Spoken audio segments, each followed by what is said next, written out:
প্রতিটি আইন করতেই গোপনীয়তার আশ্রয় নিচ্ছে অন্তর্বর্তী সরকার। অভিযোগ করেছেন দুর্নীতি দমন সংস্কার কমিশনের প্রধান ও টিআইবি নির্বাহী পরিচালক ডক্টর ইফতেখারুজ্জামান। মঙ্গলবার সকালে ধানমন্ডিতে এক আলোচনা সভায় এই অভিযোগ করেন তিনি। বলেন, দেশে সংস্কারের পথে বড় বাধা আমলাতন্ত্র। বিভাগে 8টি দুর্নীতি দমন সংস্কার কমিশনের প্রধান হয়েও অন্য মাধ্যম থেকে অধ্যাদেশের খসড়া পেয়ে মতামত দিতে হয়েছে। এর মধ্য দিয়ে মনে হয়েছে অন্তর্বর্তী সরকার প্রতিটি আইন করার ক্ষেত্রেই গোপনীয়তার আশ্রয় নিচ্ছে। এমন মন্তব্য ট্রান্সপারেন্সি ইন্টারন্যাশনাল বাংলাদেশ টিআইবির নির্বাহী পরিচালক ডক্টর ইফতেখারুজ্জামানের। অন্তর্বর্তীকালীন সরকারের কিন্তু সেই যে ভূমিকাটা ছিল তারা নিজেদের উদ্যোগে আন্তর্জাতিক দুর্নীতি বিরোধী দিবস 2025 উপলক্ষে এই আলোচনার আয়োজন করে টিআইবি। সেখানে এমন বাস্তবতার কথা তুলে ধরেন সংস্থার নির্বাহী পরিচালক।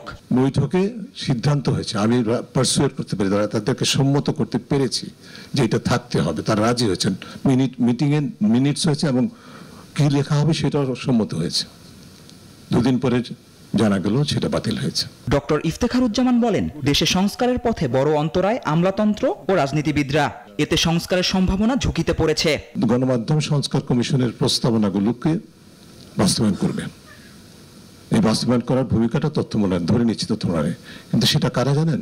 ওই যে আপনারা বললেন যে না, সরকারি কর্মকর্তা। আমলাতন্ত্র হচ্ছে বাংলাদেশের সংস্কারের পথে সবচেয়ে বড় অন্তরায়। আয়োজনে বাংলাদেশের গণমাধ্যমের স্বাধীনতা নিশ্চিতে সরকারের কাছে 12 দফা সুপারিশমালা দিয়েছে টিআইবি। এখনো আমরা দেখবেন যে জুবাইর রাজিন, নিউজ 24, ঢাকা।